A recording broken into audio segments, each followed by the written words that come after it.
Hello everyone, my name is Bigalina Vasiljan and I'm TFL second year student. Today I would like to share with you with my experience and path of learning teaching to young learners course. So specifically my video will be based on strategy of SWOT analysis, and I will be talking about strengths, weaknesses, opportunities and threats. So let's talk about my strengths. By the way, my skills were speaking and listening. I think the key strength of mine is that my confidence in front of the class. During the mock lesson, I effectively used body language and also gesture to convey emotions related to the vocabulary, because I taught the vocabulary like happy, sad. When I say like this is happy, yes, and I just show like happy with my smile. The word thirsty, I showed like teacher wants to drink water. The word hungry, I showed with my belly. So I think this helped engage the students and make the lesson more interactive. Moreover, I can say that I created emotional interaction and emotional connection with my students. They trusted me. So now let's move on to my weaknesses.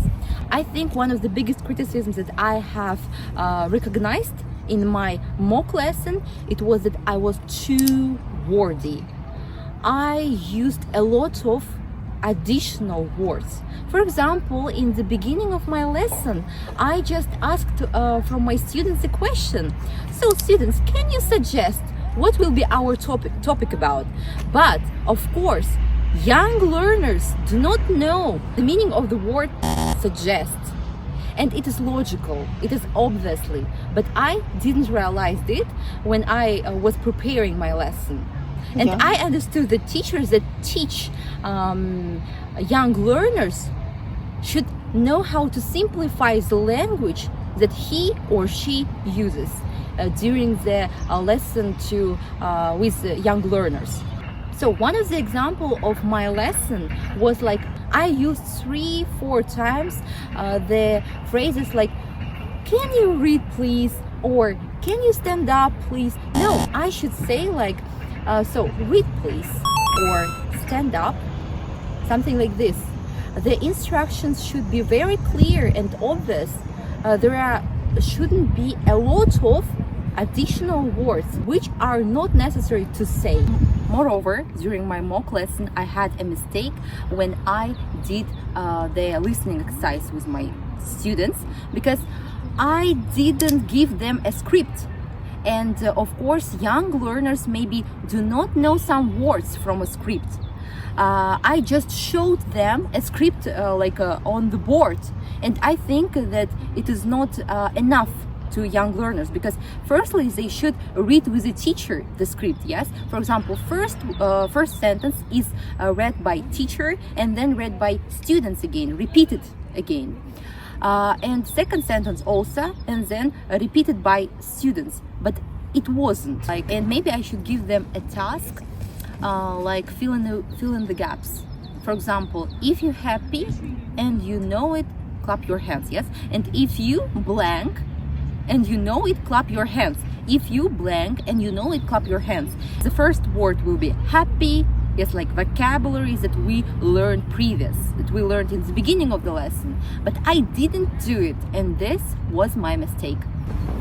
Also, one of my very biggest mistake was that I very frequently used the phrase like you should know this rule or you should know this vocabulary, but it isn't appropriate to say to them, to young learners. They shouldn't know what they should do, what they shouldn't, what they must do, what they mustn't. It isn't appropriate. We just should like making a choral drilling and so on. But I think it was not enough choral drilling also in my lesson. I just repeated for 2 times the words connected to the state, like happy, thirsty, hungry, just 2 times, and it wasn't enough of choral drilling during my lesson. Also, I had a very big opportunity to learn from my peers and from their mistakes. For example, I recognized that my peers very often, like frequently, used the same words like first, second, third, but instead they should say like 1, 2, 3 and 4. For example, task 1 or sentence 1, and it will be more appropriate to say like this. Second mistake that I recognized from my peers was like the question, like, so did you understand the task or did you understand the text?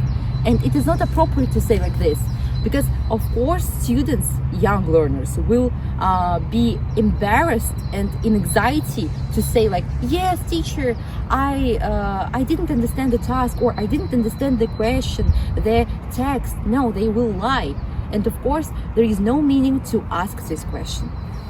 Also, I have to say that I had an experience of teaching young learners aged from 6 to 10, and I failed. So, they usually didn't remember knowledge from previous lessons.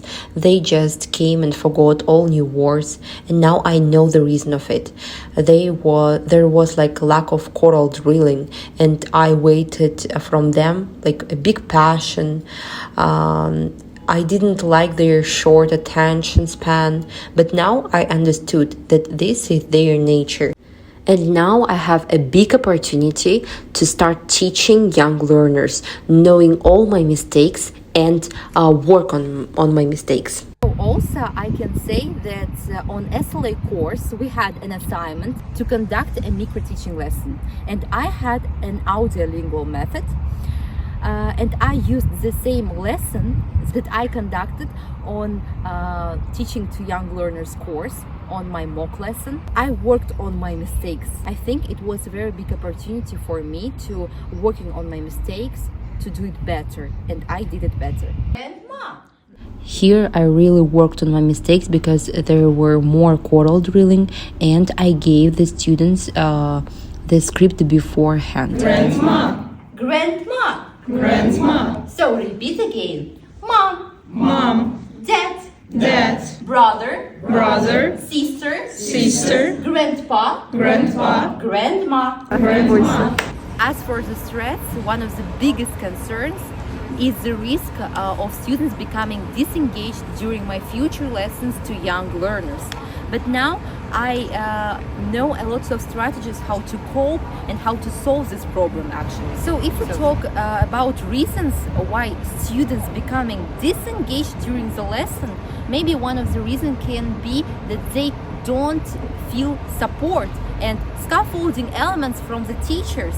From my peers' experience and from my peers' performance, I can say that I recognized one big problem. For example, their lesson was connected to a new vocabulary, connected to like animals. And this list of vocabulary didn't include the word cheetah or donkey. And in listening exercise or in reading exercise, they had this word like a donkey and cheetah, but young learners are embarrassed and shy often to ask the question, for example, teacher, what does mean donkey? Or teacher, what does mean cheetah? And students just didn't pay attention to it, continuing to conducting their lessons. But it is big problem. And I think in my future lessons, I will pay more attention and more emphasize on this kind of words that can be not understandable for young learners. So, to conclude, I would like to say thank you, and I am very grateful for having such an experience of learning teaching to young learners course.